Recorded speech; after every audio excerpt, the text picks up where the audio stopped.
คนตัดคนภาคพิเศษเกาจิ้งตัดเองปารีส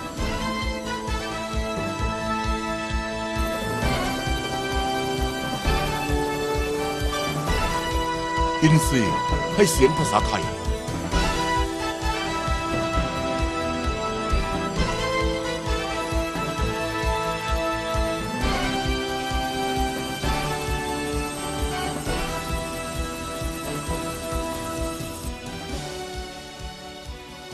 เจ้านายรอคุณอยู่นานแล้วเชิญครับ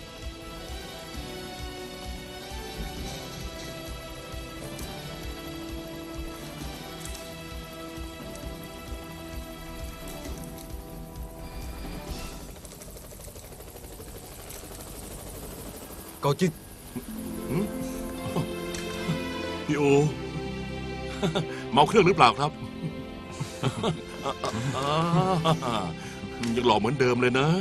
ขอแนะนำหน่อย นี่ภรรยาผมอาโยนี่คือปืนเทวดาที่พูดให้คุณฟังไงหลวงอู่ พี่อู ไม่เจอแค่4 ปีในโตขึ้นเป็นกองเลยนะ ก็เมียผมเลี้ยงดีนี่ ขุนทุกวันเลยอ่ะจะไม่ให้อ้วนได้ยังไงเล่าวันลูกในท้องจะคลอดเลยนะผมคงจะกลายเป็นหมูตอนแน่ๆเลยจริงไหมที่รัก ถ้าคุณกลายเป็นหมูแล้วก็ ฉันอยากกับคุณแน่เลย อืมใจดำจริงๆ ที่ผมได้ลงคอเฉลอ ล้อเล่นนะ ใครจะช่วยหน่อยพี่อู หืม รู้มาตลอด4 ปีมาเนี่ย ผมทำอะไร ผมหัดวาดรูป ไม่เลวนะ พี่ดูสิ เอ๊ะ แล้วเจ้าหนูนี่ล่ะ อ๋อเดินอยู่ในท้องเลย ถ้าเขาคลอดออกมาเมื่อไหร่อ่ะผมค่อยวาดรูปเดี่ยวให้เขาดีไหมที่รัก พี่อูมานี่สิมาผมจะพาไปดูรอบๆบ้านนะ น้ำชาค่ะ เอาวางไว้ก่อนเถ อ๋อ อะ ค่ะ อ๋อที่รัก อย่าลืมต้มน้ำแกงไว้ด้วยนะชื่นใจจริงๆเลย ตายแล้วคุณนายคะคนแรกไม่ยอมนะคะโดนจบทุกวันเลย ตอนนี้อากัวกาซิงน่ะเป็นคนดังไปแล้ว ผมเป็นอาจารย์ก็พอดีใจไปด้วยนะ ฉันจินเซินออกจากคุกแล้ว นายรู้หรือยัง ผมรู้ มันไปอยู่กับนักเลงไต้หวันชื่อโฉเซี่ยวจือมันพยายามติดต่อกับผม แต่ผมไม่สน โชเซี่ยวจือเป็นคนอำมหิตมาก แกต้องระวังตัวด้วย ไม่มีอะไรแล้วมันแค่บีบให้ผมเล่นไพ่กับมันสักครั้ง ฉันได้ข่าวมาว่ามันมาที่ยุโรป ช็อกโกแลตไหมพี่ หืม มันคงไม่มาหาผมหรอก มันมาแน่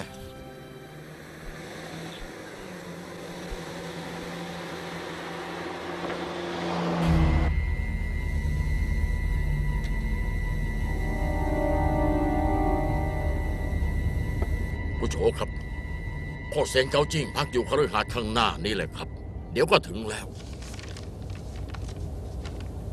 โคตรเซียนหน้าตาอย่างนี้เลย ใช่ มันไม่ยอมถ่ายรูปหรอก แต่4 ปีก่อนเนี่ย ผมกับมัน เคยเจอกันบนเรือคาสิโนเฮ้ยหน้าตาของมันเนี่ยชาตินี้ผมไม่มีวันลืม คุณฟิลเงินขมูลนิธิช่วยเหลือเด็กทั่วโลกของคุณจู ต้องมอบให้โคตรเซียนด้วยเหรอ มันเป็นความประสงค์ของคุณจูครับ เขาบอกว่าคุณเกาจิ้งเหมาะสมที่สุด ผมกับคุณจูร่วมงานกันมาตั้งหลายปี เขากลับไม่เชื่อใจผม เงินตั้ง1,600 ล้าน เขายกให้คนอื่นหน้าตาเฉยเลย คุณจูอยากจะให้เซียนพนันมือหนึ่งของโลกจัดการเงินพวกนี้ เกาจิ้งถือว่าเป็นนักพนันมือหนึ่งของโลกนะ ผมต่างหากที่เป็นเซียนพนันมือหนึ่งของโลก เกาจิ้งมันไม่กล้าสู้กับผมได้ซ้ คุณโฉคุณเป็นแค่อันดับ2ของโลกเท่านั้นนะ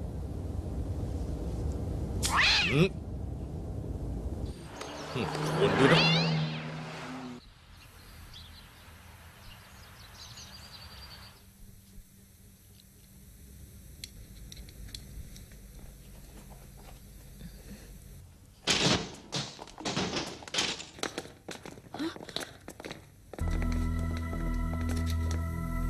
ได้ข่าวว่าพ่อเซนเกาจิ้งได้เมียใหม่หน้าตาเหมือนแฟนเก่าเปียบเลย หาเก่งนี่ หน้าตาคล้ายกันจริง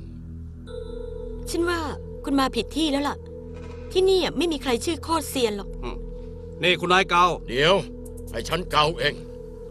คุณนายเก่า เรามาครั้งนี้ก็เพื่อจะบอกข่าวดีกับเก่าจริง คุณจูที่ไต้หวัน เขารวยเพราะการพนัน แต่ตอนนี้เลิกแล้ว ก่อนตายเขาทิ้งมรดกไว้1,600 ล้าน เพื่อก่อตั้งมูลนิธิช่วยเหลือเด็กทั่วโลก เขาต้องการให้คุณเกาจิ้งเป็นผู้ดูแล ก็ฉันบอกแล้วไง ที่นี่ไม่มีเกาจิ้ง และก็ไม่มีโคตรเซียนด้วย ถอยไปผมโฉเซี่ยวจือไม่เคยเชื่อเลยว่าเขาเป็นเซียนมือหนึ่งทำไมถึงได้ยกยอกันนัก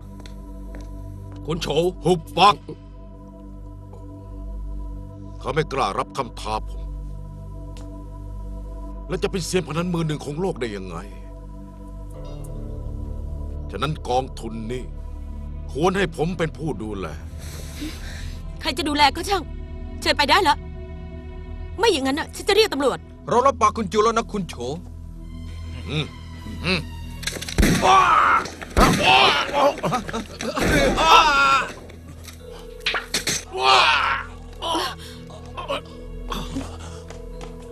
คุณโฉผมอยู่ข้างคุณนะเกาจิ้งไม่เคยเล่นไพ่กับคุณ ฉะนั้นไม่ถือว่าเขาเป็นเซียนมือหนึ่ง เงินกองทุนเนี่ย คุณควรจะเป็นผู้ดูแลถึงจะถูก แล้วคุณล่ะ โอ้คุณโฉคุณว่ายังไงผมก็ว่าตาม อย่าฆ่าผมเลยคุณโฉ ฉันจะแจ้งตำรวจเดี๋ยวนี้ ออกไปนะ ออกไปถ้าไม่ไปฉันยิงแกแน่ไปเดี๋ยวนี้โอ้ย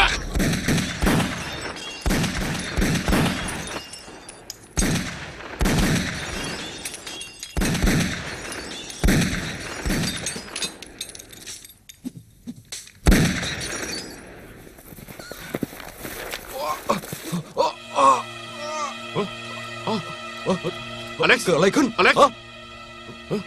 แย่แล้วพี่อู๋นะ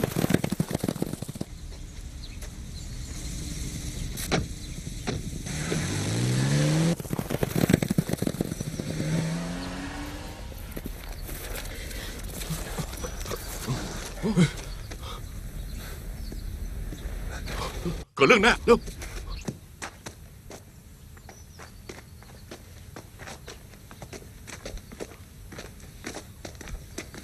อาจิงช่วยด้วย มาหยงเฮ้ยเฮ้ย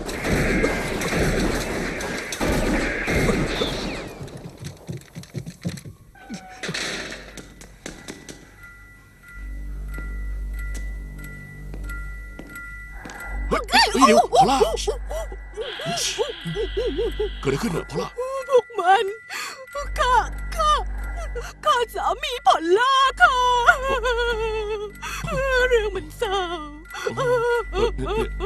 ปนี่ก่อนนะ อย่าขึ้นไปนะ รู้ไหมโอเค โอเคค่ะ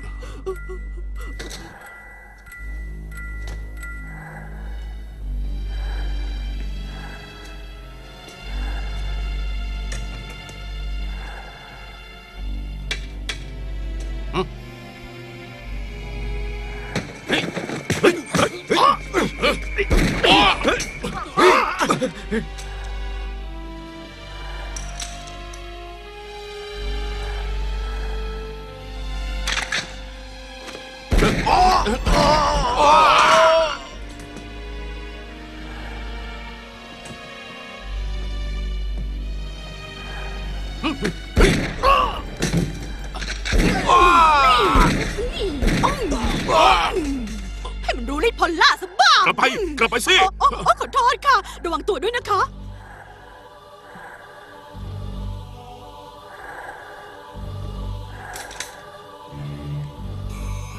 ดูสิแต่ตรงนี้ไหม เฮ้ย เฮ้ยว้า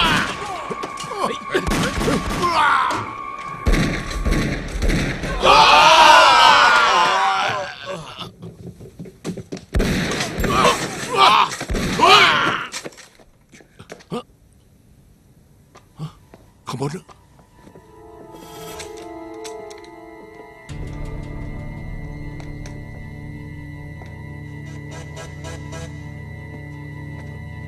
นายฆ่าไปกี่คน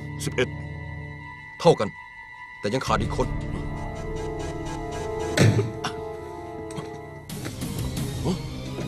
อายอ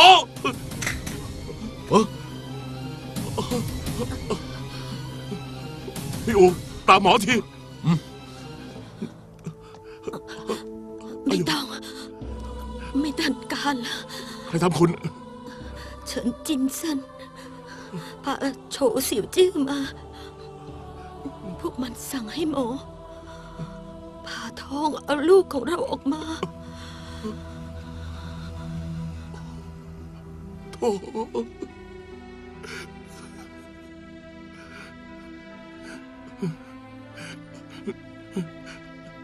ไม่ต้องห่วง ผมจะแก้แค้นให้คุณกับลูกเอง อาทิคุณต้องสัญญากับฉัน2 ข้อ ไม่อย่างนั้นฉันคงตายตามไม่หลับ ว่ามาสิ ข้อแรก ภายใน1 ปี คุณต้องไม่บอกใครว่าเป็นโคตรเซียน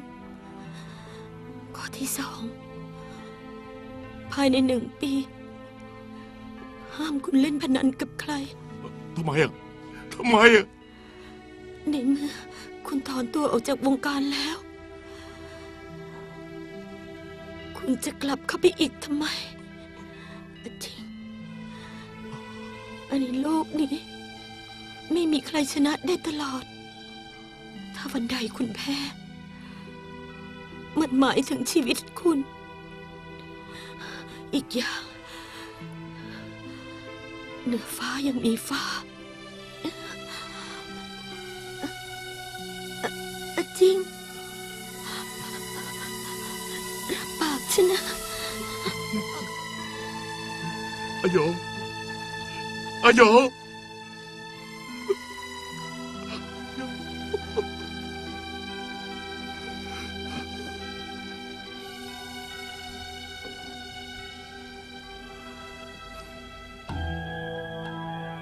เกาจิ้ง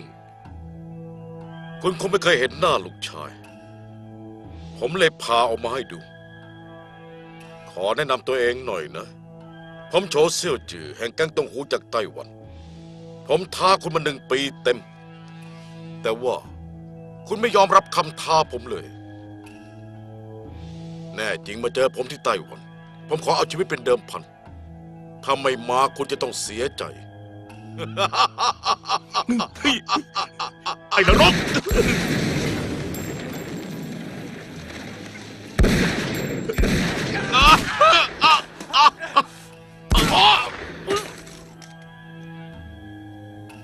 ฉันว่าแล้วยังมีอีกคน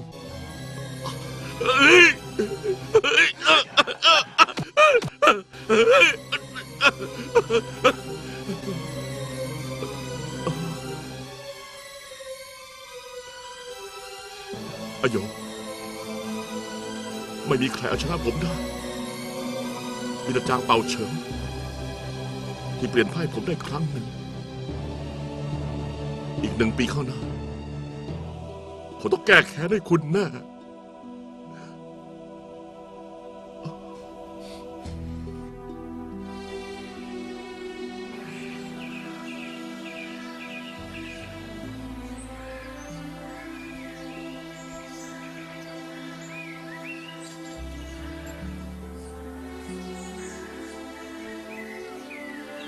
11 เดือนแล้ว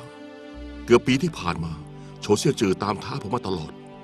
แต่ผมสัญญากับอโยว่า ปีนี้จะไม่เล่นการพนัน และปิดเรื่องที่ผมคือโคตรเซียน ผมท่องเที่ยวไปทั่ว เพื่อหวังดับความแค้นในใจ ผมไปเกือบทั่วจีน ไปเขางอไบเขาไท่หู แต่ความแค้นในใจผมไม่ลดลงเลย อีก15 วันจะครบปีแล้ว ถึงตอนนั้นผมก็ไม่รู้จะทำยังไงดี อ๋อ ตรงเนี้ยวิวสวยนะ สวยจังเลยนะ เอาหันหน้ามานี่ยืนดีๆไปถ่ายรูปให้ รับไปหา ให้ ที่หลบ สวยๆ เอา นะ ละเอาละเขาก็สวย เพราะ ไป ว่า ถ่ายเห็นภูเขานะ ชิดกันหน่อยชิดกันหน่อยครับ ยิ้มยิ้ม สอง หน่อย สาม โอ้โห สวยจริง ฉันเหรอ ๆ เปล่าภูเขา จะกลับไปไม่กินข้าวเลย ไปถ่ายมุมนั้นดีกว่าไป้าแล้ว ว่าไง พวกคุณทำอะไรกันอยู่ แล้วทำไมไม่ช่วยเขาล่ะ ทำอะไรอ่ะ แอบถ่ายรูปฉันไปทำไม ใครบอกล่ะผมถ่ายวิวต่างหากอะ อย่ามาโกหก เอาฟิ เดี๋ ล์ ยว มมา สิ ดิ เจ๊ใหญ่เขาต้องแกเจ๊เหรอ เด็กไม่เกี่ยว เอาฟิล์มมา ไม่งั้นฉันไม่เกรงใจนะ ไอ้ทางก็อะไรขึ้นอ่ะ เตี๋ยคะ ฮะ เขาแอบถ่ายรูปฉันนะ อ้าว อันนี้คุณ ฮะ มีเหตุผลหน่อยสิครับ โถไอ้เด็กโง่ก็เห็นแกสวยถึงได้แอบถ่ายเอาไว้ น้องชายช่วยถ่ายรูปครอบครัวให้หน่อยได้ไหมว่าจะนายถ่ายรูปเป็นหรือเปล่า อ๋อ ฮะ เป็น ไหม ครับ ดี เดี๋ยว ข ค่ะ อบคุณมากเลยรอแป๊บนึงนะมานี่มาทางนี้ เตี๋ยคะ ฮะ เมื่อกี้ไอ้ตรงโทรมา อืม บอกว่าโฉเซี่ยวจือว่าซื้อลูกน้องเรา มันบอกว่าจะล้มเตี๋ยให้ได้ ตอนเนี้ยมันแย่งพื้นที่ที่ไถหนันไปเกือบครึ่งหนึ่งแล้วด้วย ไอ้ชั่วโฉเสี่ยวจือนึกแล้วว่าสวรรค์มันต้องทรยศมันอมเงินกองทุนมาตั้ง1,000 กว่าล้านทำอย่างเงี้ยเขาก็ไม่เห็นเตี่ยอยู่ในสายตา จะกลับกันเลยดีไหมคะเตี๋ย ไม่ต้องรีบคืนกลับไปก็กลัวมันนะสิแกกลับไปก่อน เกณฑ์คนให้เยอะที่สุด ไปเก็บมันซะ งั้นหนูไปนะคะ ระวังตัวด้วยลูกเกียวเป็นห่วง ไอ้คนเลี้ยงไม่เชื่องเดี๋ยวเรามาถ่ายรูปครอบครัวกันเอามายืนกล้าเลิกกันหน่อยกล้าเลิกกันหน่อยทุกคนพร้อมนะครับ หนึ่ง 2 3 เฮ้ยน้องชายมาถ่ายด้วยกันมา อ๋อไม่ละครับ ทำไม ผมไม่ชอบถ่ายรูปนะครับ อ้าว คนประหลาด อ้าวขอบใจมากนะน้องชายดูท่าทางเหมือนคนฮ่องกงกับเราเนี่ยฮะ ถ้าทางคุณก็เหมือนคนไต้หวันนะครับ เฮ้ยดูออกเลยแล้วว่าฉันเป็นคนไต้หวันเนี่ย ลูกพี่ ฮะ เร็วพร้อมแล้วครับ อ๋อดีไม่มีปัญหานะ มีคาราโอเกะให้ร้องด้วยหรือเปล่าอะ มีครับ ดีวันนี้ฉันได้รู้จักเพื่อนคนหนึ่งโชคดีมากๆเลยนี่แกเอาเงินไปซื้ออาหารซื้อเหล้าดีๆมาสักขวดหนึ่งเอาไอ้ขวดที่แพงที่สุดเลยนะเอาเงินไป ครับ รีบไปรีบมานะครับ แค่ ครับ ต้อนรับเพื่อนใหม่สักหน่อยฮะ นี่ไอ้เฮีย ฮะ ที่แบบเนี้ยไม่ควรเอาเงินออกมาล่อตานะ โอ้ยแถวนี้ไม่มีใครปล้นข้านอกจากข้าปล้นเขาเท่านั้นแหละ อ๋อ อีกอย่างนะฉันอยู่ในวงการมานานไม่มีใครกล้าทำหรอก แต่ระวังหน่อยก็ดีนะเฮีย เข้าใจ ผมไปเอากระเป๋าก่อนนะ มาเร็วๆนะ ไอ้คนแท้หายเนี่ยท่าทางมันรวยไม่ใช่เล่นนะ เขาเป็นหัวหน้าแก๊งตงหูนะ นี่พี่โชที่มารับพี่เข้าแก๊งตงหูมา2 เดือนก่อนเนี่ยก็ไม่ใช่หัวหน้าแก๊งหรอกเลย พี่โฉถูกไอ้แก่นั่นกดหัวมานานแล้ว ถ้าไม่ใช่เพราะกลัวคนในวงการนินทาแล้วก็ป่านเนี่ยคงจะถูกเชือดไปนานแล้วล่ะ ดูสิขนาดนาฬิกาที่มันใส่ยังฝังเพชรเลย ตอนเนี้ยมันมีเงินติดตัวตั้งหลายแสนด้วย ไอ้นี่ ถ้าเรือมันมาล่มอยู่แถวนี้แล้วก็ พี่โฉคงได้ดีใจกันยกใหญ่เลยนะฮะหรือไง จริงสิ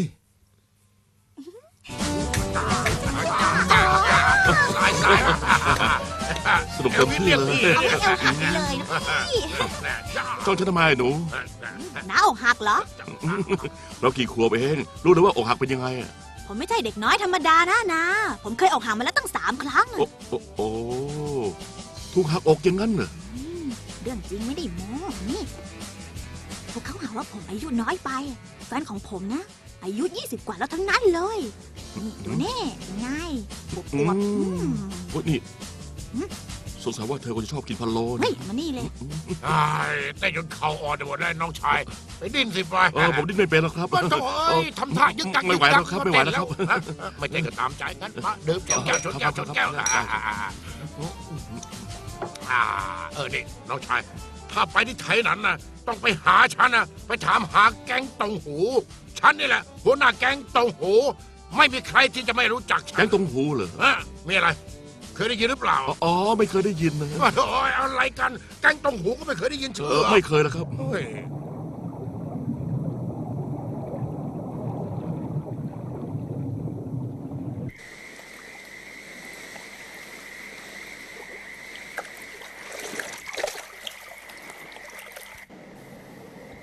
นี่น้องชาย เราสองคนมันถูกชะตากันจริงๆอะ นั่นเหรอ ฉันพอจะดูออกนะ อืม ว่านายน่ะเคยมีชื่อเสียงในวงการ ตอนนี้นายโดนแฟนทิ้งไปนะสิ ฉันทายถูกไหม แพ้ลูกชายตัวเองแล้วก็ดูออกก่อนคุณซะอีกนะ เอ้ยไอ้ตีนั่นเป็นลูกรักของฉันเลยนะมันเกิดมาเพื่อเป็นเจ้าพ่อ ฉันจะยกตำแหน่งนี้ให้กับมันฮะ ให้แกทำงานอื่นไม่ดีกว่าเหรอ เอ้ย ฉันรู้ดี คนเราต้องเห็นแก่ตัวมั่งอะนะไม่ใช่ว่าฉันจะไม่คิด งั้นเฮียก็ส่งเรียนสูงๆสิเฮียเชื่อเถอะ อืมที่จริงลูกสาวฉันก็เก่งนะ เขาสืบทอดกิจการได้แต่ในแก๊งของฉันน่ะมีคนคิดกบฏอยู่ ฉันกลัวเธอจะสู้มันไม่ได้ มีคนขึ้นเรือ ฮะขึ้นมาใหม่ เฮ้ย อย่าให้ระวัง เอา เอ้ย เ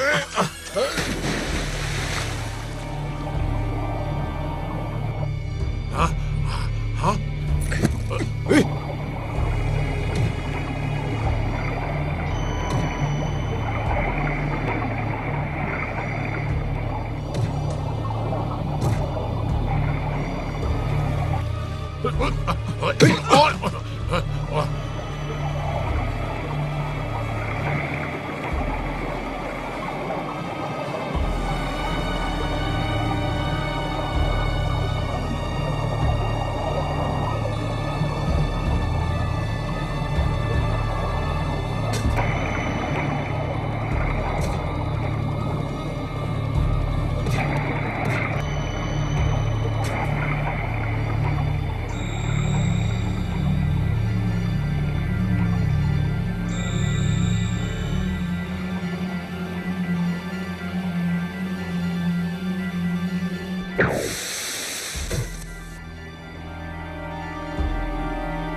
แกนั่นเอง อาซะเถอะเฮ้ยขนเงินไปให้หมด เสร็จแล้วเผามันให้ราบ อย่าให้เหลือร่องรอยนะ ครับ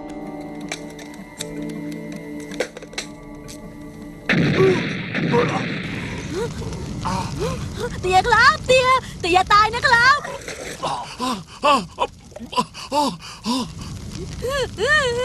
เตียครับ พี่ไง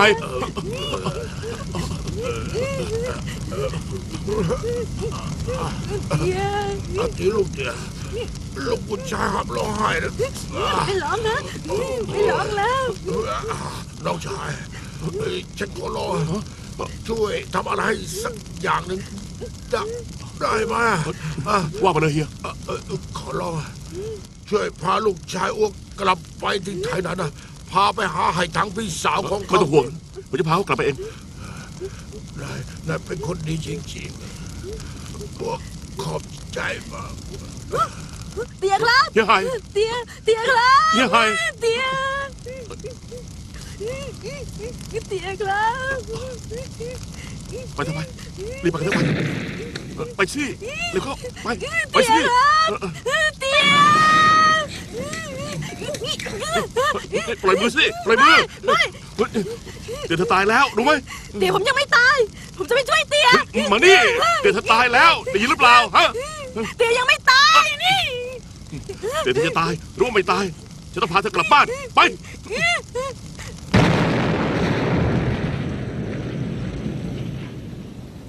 เฮ้ยตกใจเอาฮัลโหลโทรมาทำไมแต่เช้าวะฮะมีเรือถูกปล้นเหรอรุนแรงขนาดนั้นเชียวเหรอวะ นี่มันอะไรกันเนี่ยเจะเธอให้เงินมากขนาดนี้เชียวเหรอ น้าไม่เกี่ยวไง กว่าจะหาเงินมาได้น่ะลำบากแค่ไหนรู้ไหม ไม่รู้ แต่ฉันสัญญากับเตี๋ยเธอว่าจะพาเธอกลับไปไต้หวัน ผมกลับเองได้นะ เธอจะโกรธฉันไปถึงไหนกันเนี่ย แล้วทำไมน้าไม่ช่วยเตียผมเล่า เฮ้ยอย่าขยับอย่านะอย่าขอร้องอย่า นิ่งๆตำรวจ นี่ มาแล้ว ไงว่าไงสหาย ใครเป็นสหายของนายวะพาผู้ต้องหา2 คนกลับไป เราไม่ใช่ผู้ร้ายนะแล้วเราถูกโจรปล้นน่ะ เราเป็นเจ้าทุกข์ต่างหากล่ะ เดี๋ยวมึงจะทุกข์กว่านี้อีก เงินเนี่ยมึงปล้นเข้ามาใช่ไหมเอาตัวไป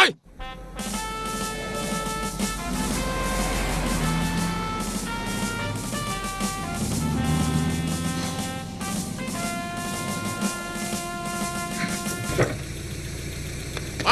เอาตัวมันไป ครับ เร็วเร็วเร็ว ออกมา อย่าให้มัน เอา ไป ไปได้ ยิง มา ไป ไปแล้วเข้าเร็วเร็ว ไอ้หมารับใช้ ไอเด็กบ้าเอ้ย เฮ้ยจะบ้าหรือไงอ่ะเธอทั้งเด็กเดี๋ยวเป็นคนอยู่หรือเปล่าเนี่ย ฉันเป็นคนแน่แต่แกกำลังจะเป็นผีไปต้องให้ดู ฉันจะโทรฟ้องหัวหน้าแก ฟ้องเลย อยากโทรก็โทรไป คุกเข่าเดี๋ยวนี้ เฮ้ย โอ้โห ใครวะ กูเองอะ อ้าว สอบผู้หายอีกแล้ว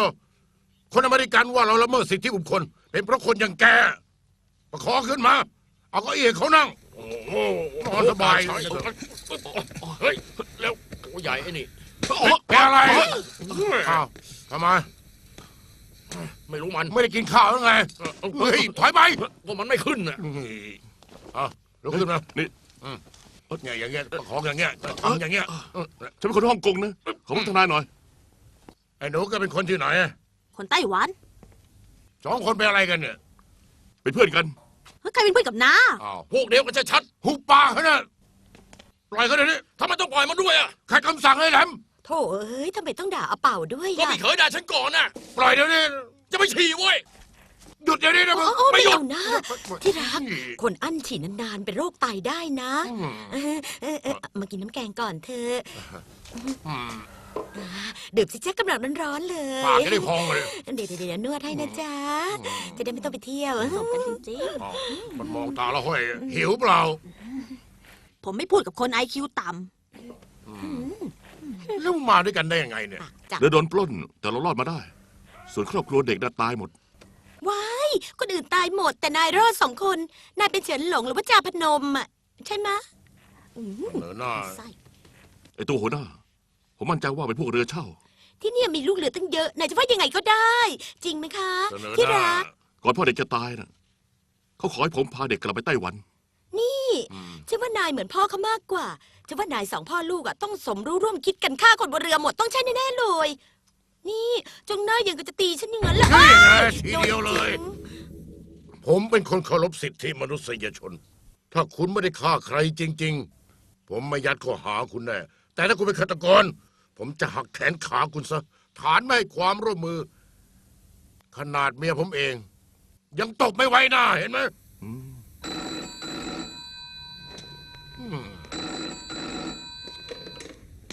โทรมาทำไมวะ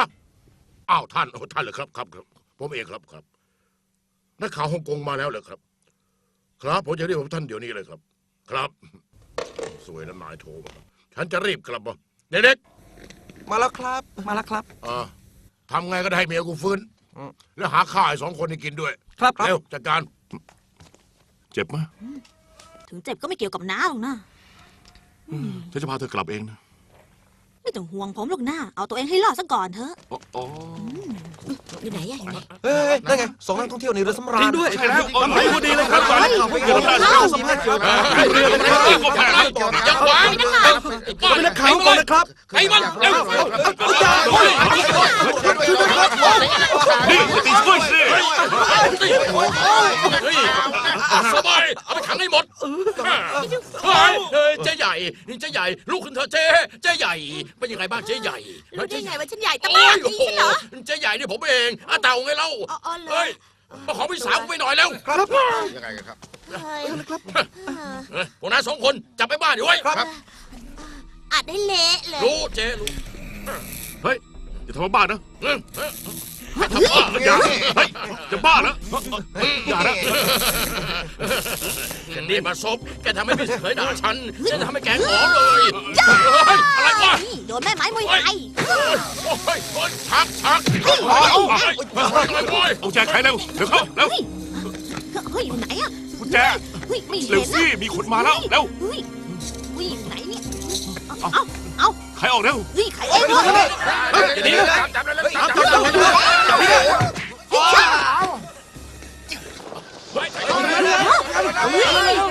ตามมาสิ ไอ้จะขับเป็นเหรอ ตามไปแล้ว รถเบรกมืออย่าเพิ่งเร่ง จะขับเป็นหน้า หยุด ผมมีเฟอร์รารี่ตั้งหลายคันเก่งกว่าน้าอีก หยุดนะ หยุดนะ มันไปแล้วหยุดอะไรมันไปโน่นแล้ว ขี้คุยขี้โมจอมโวง รู้น้ำอินทา นี่เธอเคยขับเฟอร์รารี่จริงเหรอ ผมไม่พูดกับคนไอคิวต่ำหรอก เอาไปให้สุนัขดมกลิ่น มันต้องมีกลิ่นคนร้ายติดอยู่ ทุกคนฟังให้ดี หน่วยแรกไปทิศตะวันออก หน่วย2ทิศใต้ หน่วย3ตะวันตก ค้นหาภายใน10 ไมล์ สังเกตร้านอาหารกับโรงแรมเป็นพิเศษ ดูท่าทางเด็กคนนั้นหิวมาก พวกมันต้องไปหาของกินแน่ เข้าใจไหม ได้ครับ โ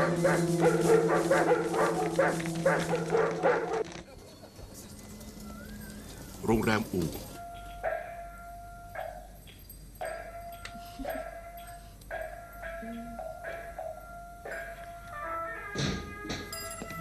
อ๋อ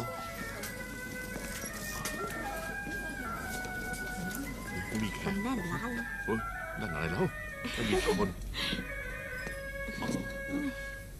วังเวง นี่เจ๊เฮ้ย ได้ยินแล้ว หูไม่หนวกหรอกวะ เฮ้ย เราสิจะหนวก นี่ได้ยินแล้วทำไมไม่ตอบเล่า ได้ยินกับตอบอะมันคนละเรื่องกัน ได้ยินก็ไม่จำเป็นต้องตอบนี่ เปลี่ยนผลหน่อยได้ไหม นี่หยวนน่ะนะ ผู้หญิงไม่มีเหตุผลหรอก เด็กกำลังแตกเนื้อสาวก็แบบนี้แหละ โอ้โห จะกินอะไร เฮ้ เฮ้ ย ย ก็ได้ยินหรือเปล่าเนี่ย เฮ้ยมาไม่สุ่ม ถามว่ากินอะไรได้ยินหรือเปล่า ได้ยินแล้ว แต่ไม่จำเป็นต้องตอบนี่นะ โดนซะ กด มั่ง ไป นี่มันมี2 ชาม มีอาหารจานเด็ดไหม จานมีเยอะแต่เด็ดไม่ได้ขาย มีพิเศษ2ก็แล้วกันแหม่เล่นมุกคาเฟ่เลย นี่ หล่อนถูกหักเอาแง่ๆเลย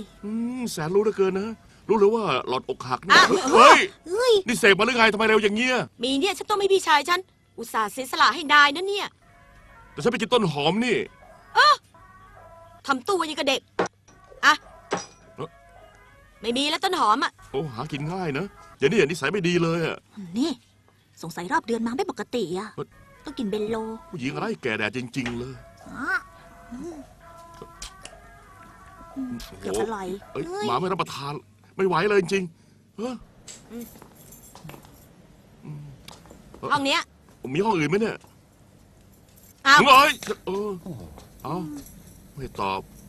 เอาเถอะห้องนี้ก็ได้นะ เฮ้ยกำลังหิวเนี่ย เอ้ยตัวตอนนี้ของงีบสักหน่อยนะโอ้ยชอบโอ้ อ้าว ย เฮ้ยเจ็บไหม โอ้ น่ะ ยสวรรค์จะแกล้งลูกช้างไปถึงไหนกันเนี่ยเอ้าหลับไปอย่างนี้ละ เดี๋ยวนะเข้าช่วยค้นหาให้ทั่ว ครับ ค้นให้ทั่ว เดี๋ยว ค้นให้ทั่ว ครับ ไปดูตรงนู้นด้วยไป ไป แยกกันไปแยกกันไป ตรงนี้ไม่มีครับ มีแต่ปลา ไปดูที่อื่นไป ไปหาคนไม่ได้หาปลา ปลาไม่เอา ตรงโน้นน่ะมีไหม ทางนี้ล่ะ คนในทั่วนะ ทางนี้ไม่มีครับ บ้าเฮ้ย ทั่วได้โดยทั่ว ดูให้ทั่ว แยกกันไปแยกกันไป ผู้ใหญ่ นั่นก็ไม่ ที่ มี มี อะ เด็กพ่วงไปด้วย เดินทางเร็วยังไงก็ไม่เกิน10 ใบแยกกันค้นหาให้ทั่ว สังเกตบ้านคนในโรงแรมทุกที่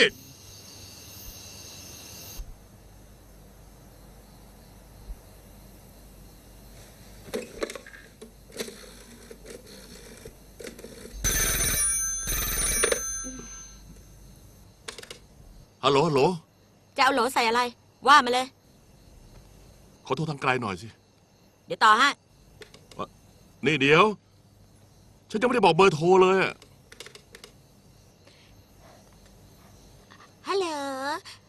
ฉันตาทะยังนะคะ คุณรู้เบอร์ของฉันไหม ถ้าคุณถ่ายถูก ฉันจะเลี้ยงข้าวคุณ เลี้ยงหนังด้วยดีไหมคะ ช่วยไปร้องเพลงด้วย ว่าไงคะ ลองถ่ายดูสิคะ เธอมีเบอร์ด้วยเหรอฮะ ลองเดาสุ่มสิคะ ฉันไม่อยากทายหรอก ถ้างั้นจะบอกให้ ฉันอายุ16 เปิดบริสุทธิ์แค่ครั้งเดียว ยังไม่ช้ำหรอกค่ะ นี่เลิกตอแหลได้แล้ว โอ้ทานจริง นี่ ถึงคุณไม่พูดก็ต้องจ่ายเงิน 1,500 บวก 10%ทั้งหมดก็ 1,750 อะไรที่จะปล้นกันเหรอเนี่ยฮะ เฮ้ย ใครว่าล่ะ ฉันลดให้ 20%แล้วนะ ฉันจะโทรไปฮ่องกงอะ ต่ออีก2 ชั่วโมงก็โทรไม่ติดหรอก งั้นโทรไปกวางเจา 500 หยวน เอานะแปะไว้ก่อน ตอนนี้ต่อให้หน่อยนะงกจริง หมุนเอง ๆ นะ แค่นี้เหรอ แค่เนี้ย โอ้แล้วก็ไม่บอก ฮัลโหล ฮัลโหล ผมแท้เกานะ ช่วยบอกคุณหลงอูด้วยว่า เรื่องที่คุยไว้น่ะดำเนินการได้เลยนะ แค่นี้เหรอครับ ครับ บอกอีก3 วันผมจะไปถึงไถหนัน แล้วผมจะบอกให้นะครับ ขอบคุณมาก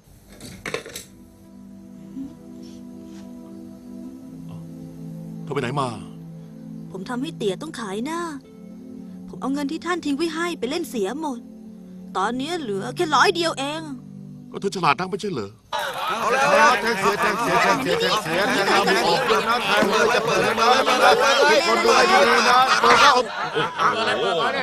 ถามจังว่าในกระป๋องเนี่ยมีบุหรี่ทั้งหมดกี่มวนเอ่ยเปิดแล้วนะ อ้าว ไม่มีเลยสักมวนเดียวจะมากินเรียบเก็บเงิน อะไรกันวะไอ้เจ้าเป็ดน้อยได้ยินชัดว่าข้างในมีแล้วทำไมบอกไม่มีวะ เสียง แกไม่กลืนหรือเปล่าวะจะนิ้วแหย่เข้าข้างในแล้วก็สั่นอย่างเงี้ยเสียงดังขนาดเนี้ยก็ยังฟังไม่ออกหรือยังไงวะเนี่ยเล่นเป็นจริงเป็นจังไปได้เอาล่ะมาแทงมา แทงบ้านแกสิไม่เล่นแล้วเว้ย ทำไมพวกแกจะเป็นคนอย่างนี้วะใจไม่ถึงมันเด็กคนเมื่อกี้นี่เลยเฮ้ยนายเป็นใครเนี่ยฮะ นี่มันเป็นไฟแช็กวะเนี่ยเฮ้ย ติดได้ยังไง โง่ร้อน สึกเลย ช้ามาก ลูกพี่ฉันบอกว่าเมื่อกี้เนี่ยนายกินเข้าไปเยอะใช่ไหม ใครเป็นลูกพี่แก นี่ไง ไอ้เปียกเนี่ยนะอะไรวะไอ้หนูจะมาชมประโยคว่าหนูนั้นนิสัยดี แล้วพาผีบ้านเนี่ยมานี่ทำไมฮะไปกินนมนอนไป นี่นายเขาแก้ตัวได้มะ ได้นายจะเล่นแบบไหนอ่ะ อ๋อโทษทีฉันไม่เล่นการพนันนะเขาเล่นแทน อ๋อไอ้ตัวเล็กจะเล่นอะไรดีอ่ะฮะ ว่าไงฮะ เล่นยี่อิด ได้ แกไม่เกี่ยวนั่งดูเฉยๆนะ อ๋อ ของถนัด ได้เลยไอ้18 มงกุฎแบบนี้ต้องสะกดจิตมัน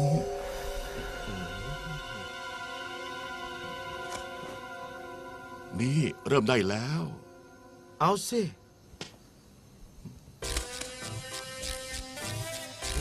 ละเอียดใช่ไหม โอ้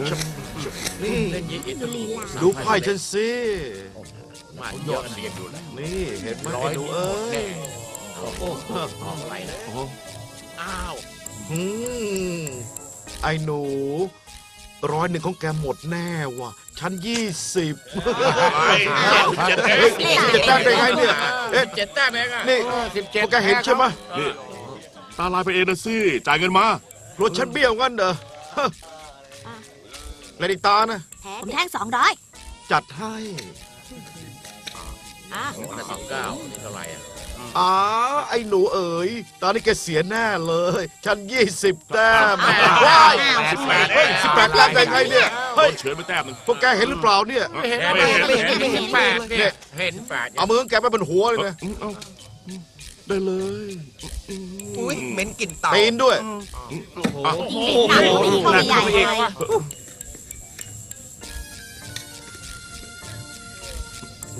เสร็จไม่เปลี่ยนใจแน่นะ เด็ก20 แต้ม ได้ คราวนี้เทวดาไหนก็เปลี่ยนไพ่ฉันไม่ได้ ฉันปอกเว้ยเฮ้ยนี่แก กลับไปเล่นใหม่ปะ อะไรเล่าฉันทำไมเล่ามึงจะอยู่หลังไทยทอยนะ ไม่ได้ดีกว่าพวกแกก็เห็นแล้วใช่ไหมเฮ้ยพวกแกมากินไพ่ฉันปอกชัดๆนี่ว่าเห็นไหมเห็นหรือเปล่า นอนไม่ทันสังเกต โอ้ใช่เขาวงนอน จะจ้างแกมาคุมบอลแกหลับงั้นเหรอวะตานี่แกจ่ายแล้วกัน ก็ได้ฉันจ่ายก็ได้ เข้ามาเชิญเลยค่ะนั่งตรงไหนก็ได้รับรองรวยแน่ ที่นี่ใช่ไหม นะ ใช่ไหมขอมวลหนึ่ง บุหรี่ก่อนก็เรื่อง ขอบคุณมาก ว้าวกินยาผิดได้ไงเนี่ยตอนเช้าหน้างอ ตอนนี้หน้าลื่นเชียว เขาว่าใคร นั่น ยัง น่ะ ไง สิ ครับ ใช่ ยังไง ไม่เกี่ยวกับเจ๊เลย ตามสบายเลยนะคะ ครับ ขอให้เฮง ครับเฮงเฮง ขอให้อย่าลืมติ๊บ เฮงเฮง ดีตอนนี้เลยเห็นหนักๆไปเลยนะลงหมดหน้าตักเลย นี่ ตอนนี้จะออกความเห็นไม่ได้นะ ลูกพี่ว่าเองแล้วกัน เดี๋ยวฉันสอนว่า เวลาเล่นได้ต้องลุย เวลาเสียต้องมุด หมดก็หมดสิวะ ลูกพี่ไอ้หนูนี่ถ้าดวงมันจะเฮงนะ เฮงกับผีเลยลูก เอาละ ไอ้หนูเล่นจับไพ่คนละใบนะใครแต้มสูงกินแกโจก่อน เป็นง่ายกับไปทุกขนาดใบเดียวกิน5เองเหรอ 5เลย ดอกจิก ว่าสงสัยเสร็จแน่แต้มต่ำไปเกิน ห้ามชักเข้าชักออกนะ รีดอะไร เดี๋ยวไพ่งอนะพี่ ไม่ได้ครั้งเดียวก็เสียแล้ว เฮ้ย ยิ้มแบบนี้ เฮ้ยไอ้หนูเอ๋ยแกเสร็จฉันแน่จะ8 แต้มว้ายแต้มเดียวเฮ้ย ใช้บริษัทไหนเนี่ย อะไรกันวะเนี่ย ไพ่มันจะไม่เป็น แกเล่นโกงนี่แกต้องกระดมหัวกันทำไพ่นี่หว่า เฮ้ยผู้สวยนะไพ่ของไพ่แกทำก็ทำเอง แกสิโกงอ่ะสงสารจังเลยพวกเราถูกโกงทั้งนั้นใช่ไหม สวยเงียบอะไรมาเงียบหน่อย ได้ยินไหม อะไรเสียงอะไร ตำรวจมาหนีเร็วตำรวจมาเร็ว